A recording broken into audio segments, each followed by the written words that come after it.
Ni- Nice day, all of you. Today, we have to study features specific to each culture.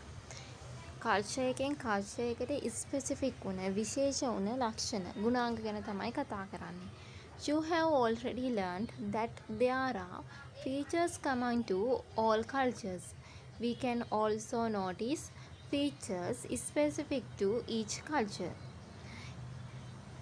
Next we have ethnicity, religion, language and occupation are a few factors that bring about differences between one culture to another. එක culture එකක් තව culture එකකින් ඩිෆරන්සස් වෙන. ඒ කියන්නේ වෙනස් වෙන කරුණු විදිහට අපිට ගන්න පුළුවන්. ethnicity ජාතිය, රිලිජන් ආගම, ලැන්ග්වේජ් භාෂාව, ඔකියුපේෂන් රැකියාව, එක එක සංස්කෘතියෙන් සංස්කෘතියට වෙනස් වෙන රැකියාවන් තියෙනවා, ඊට පස්සේ භාෂාවන් තියෙනවා, ආගම් තියෙනවා, ඒ වගේ දේවල් තියෙනවා. ඒවෙන් වෙනස් වෙන්න පුළුවන්. For example, Sri Lanka consists of many ethnic groups such as Sinhala, Tamil, Burgher and Malay. උදාහරණයක් විදිහට ගත්තාම අපේ ශ්‍රී ලංකාවේ කන්සිස්ට් කියන්නේ අඩංගු වෙනවා ethnic groups ජාතීන් විදිහට විවිධ ජන වර්ග කණ්ඩායම් විදිහට සිංහල, මුස්ලිම්, තමිල්, බර්ග වගේ මැලේ වගේ ජාතීන් ethnicities. It can be pointed out that every ethnic group has its own culture and cultural features inherent to it. ඔය හැම කල්චර් එකකටම හැම ආගමකටම හැම ethnicity group එකකටම විශේෂ වෙච්ච කල්චර් එකක් තියෙනවා. Next we have to study reasons for cultural diversity. Reasons for cultural diversity. ඒ කියන්නේ cultural diversity එකට සංස්කෘතියේ වෙනස්කමකට diversity කියන්නේ විවිධත්වය. විවිධත්වයකට හේතු මොනවාද? සංස්කෘතිය විවිධ වෙන්න හේතු මොනවාද? ඇයි මෙහෙම විවිධ වෙලා තියෙන්නේ? First one, ethnicity, religion, language, occupation, lifestyle. ethnicity එක ජාතිය වෙනස් වුණාම ඒක ජාතීන් වෙනස් වුණාම ඒක එතන diversity එකක් තියෙනවා. වෙනස්කමක් තියෙනවා. religion එක වෙනස් එක ජාතීන් මේ ආගම් ජීවත් වෙනකොට එතන අන්න diversity එකක් තියෙන විවිධත්වයක් වෙනසක් තියෙනවා. language නැත්නම් විවිධ භාෂාවන් කතා කරනකොට එතන diversity එකක් තියෙනවා. occupation විවිධ රැකියාවල් තියෙනවා. එක එක රැකියාවල් කරනවා. එතකොට එතනත් occupation එතකොටත් diversity එකක් තියෙනවා. lifestyle ජීවන රටාව. මිනිස්සුන් එක එක්කෙනා ජීවත් වෙන ක්‍රමවේදය වෙනස්. එතකොටත් එතනත් cultural diversity එකක් දකින්න පුළුවන්. Then have one culture differs from another culture based on the factors such as religion, language and occupation. එක කල්චර් එකක් තව කල්චර් එකකින් වෙනස් වෙන්න පුළුවන්. ප්‍රධානම දේවල් විදිහට ගන්න පුළුවන් ethnicity, religion, language and occupation කියලා දේවල්. The ability to distinguish one culture from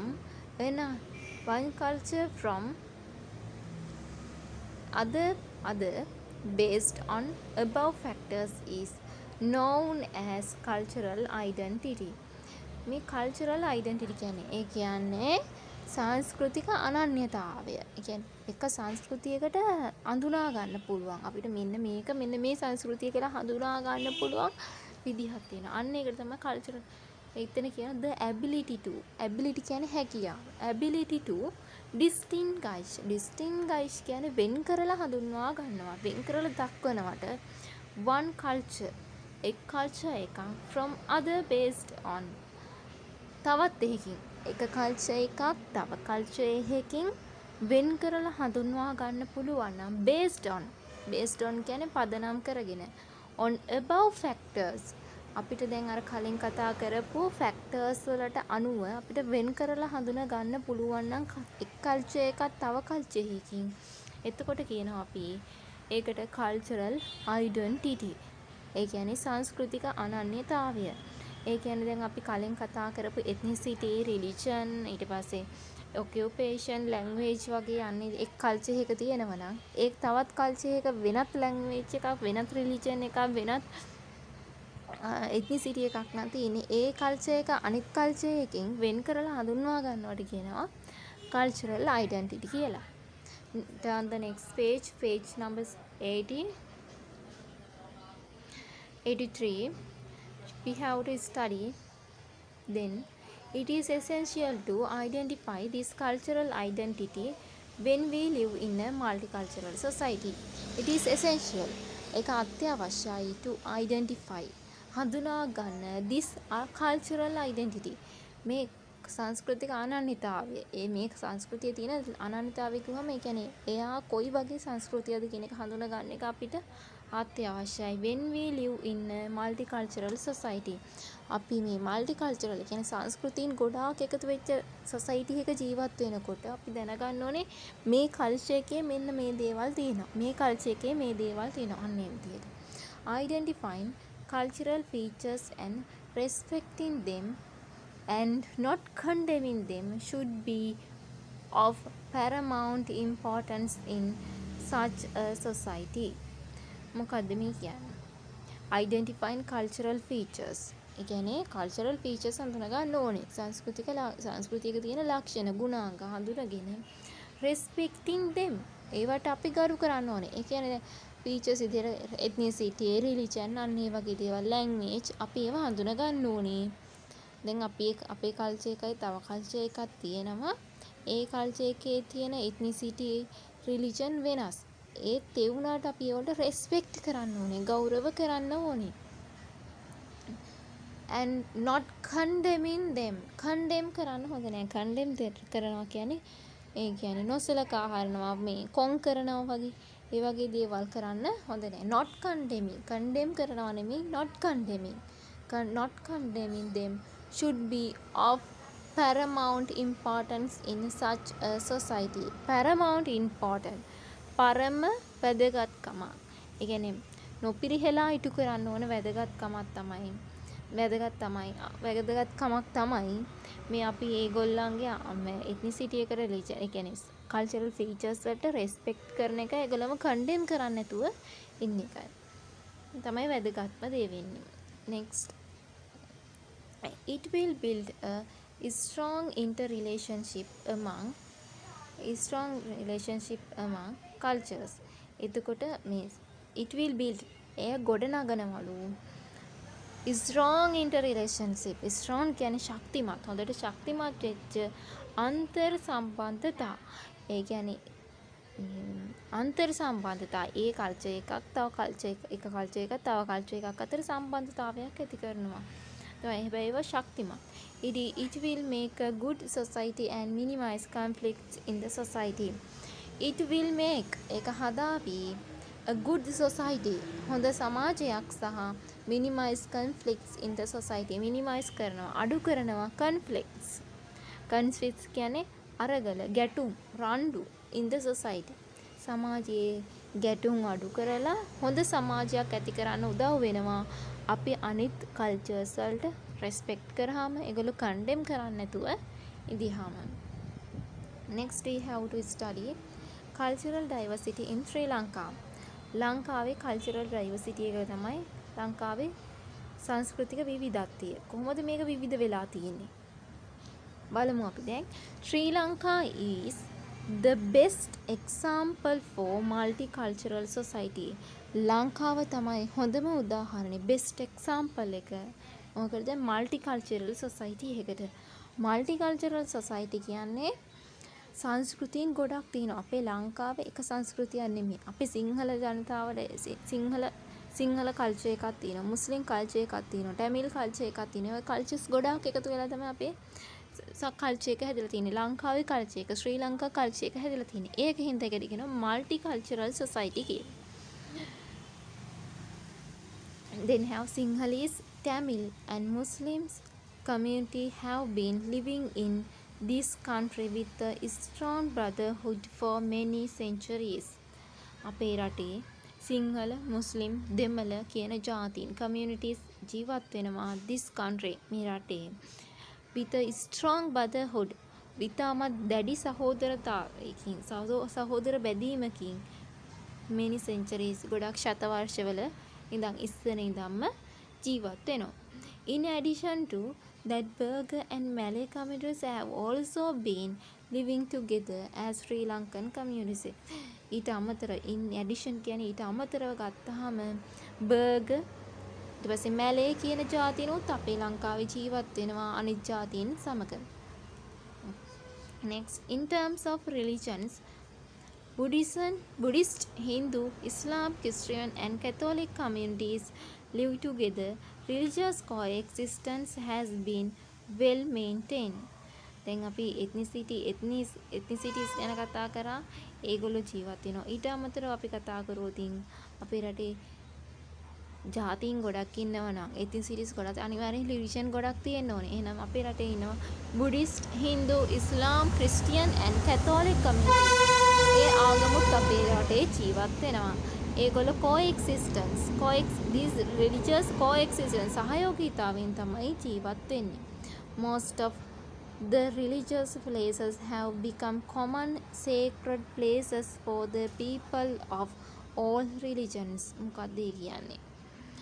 Most of the religious places ගොඩක් ආගමික ස්ථාන have become පත් වෙලා තියෙනවා common පොදු sacred places පොදු පූජනීය ස්ථාන බවට පත් වෙලා තියෙනවා. sacred places වෙලා තියෙනවා.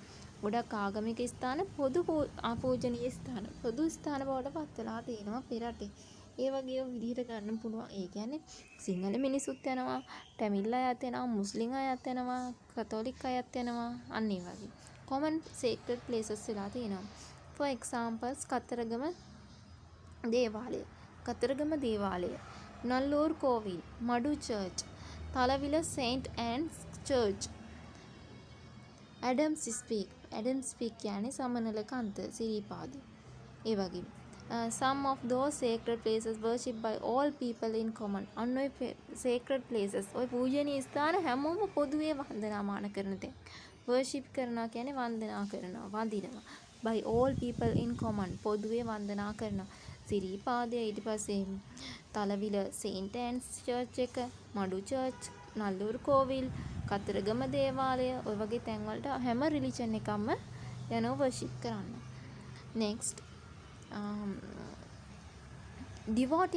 devotees of all religion visit these places irrespective of their religious differences. ඒගොල්ලන්ගේ irrespective සලකන්නේ නැතුව යනවා. ඒගොල්ලන්ගේ devotees කියන්නේ බැතිමතුන්. මේ බැතිමතුන් හැමෝම ආගමික ස්ථානවලට යනවා. ඒගොල්ලන්ගේ ඔය ආගම කියන එක සලකන්නේ නැතුව, ආගම වෙනස් කියලා සලකන්නේ නැතුව. ඒ කියන්නේ මේක මුස්ලිම් අයට, මේක සිංහල අයට, දෙමළ අයට කියලා සලකන්නේ නැතුව ඒගොල්ලෝ හැමෝම හැම රිලිජන් එකක්ම ඒව වන්දනා කරන්න යනවා. next, Sinhala, Tamil and English are main languages in our country. අපේ රටේ ප්‍රධාන භාෂාවන් විදිහට තියෙනවා සිංහල, දෙමළ, ඉංග්‍රීසි. main languages in our country. It is commonly seen in our schools that Sinhalese children speak Tamil and English fluently.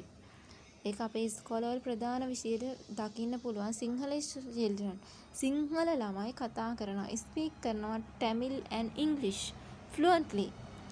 හරි ඉතාම චතුර ලෙස fluently හොඳට කතා කරනවා සිංහල ඉංග්‍රීසි.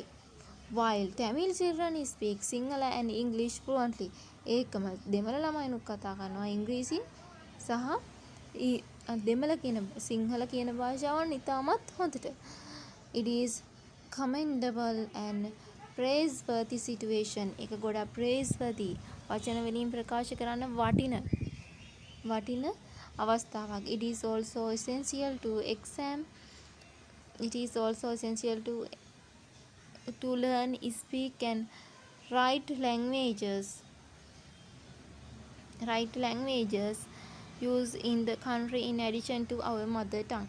අපේ mother tongue එකට අමතර භාෂාවක් කතා කරන්න පුළුවන් නම් ඒක ගොඩක් වැදගත් වෙනවා. mother tongue කියන්නේ මව් භාෂාව. Thus, our society is known as a multicultural society. ඔන්න ඔය හේතු නිසා අපේ රට multicultural society එකක් කියනවා because there are different communities, religious groups as well as different languages users. අපේ රටේ communities ගොඩක් තියෙනවා, religions ගොඩක් තියෙනවා, languages ගොඩක් භාවිතා කරනවා. ඒකින්ද අපේ රට multicultural society එකක් තියෙන රටක් කියලා හඳුන්වනවා. It is essential to work peacefully and cooperatively in such a multicultural society. You all must have determination to live in such society peacefully and harmony.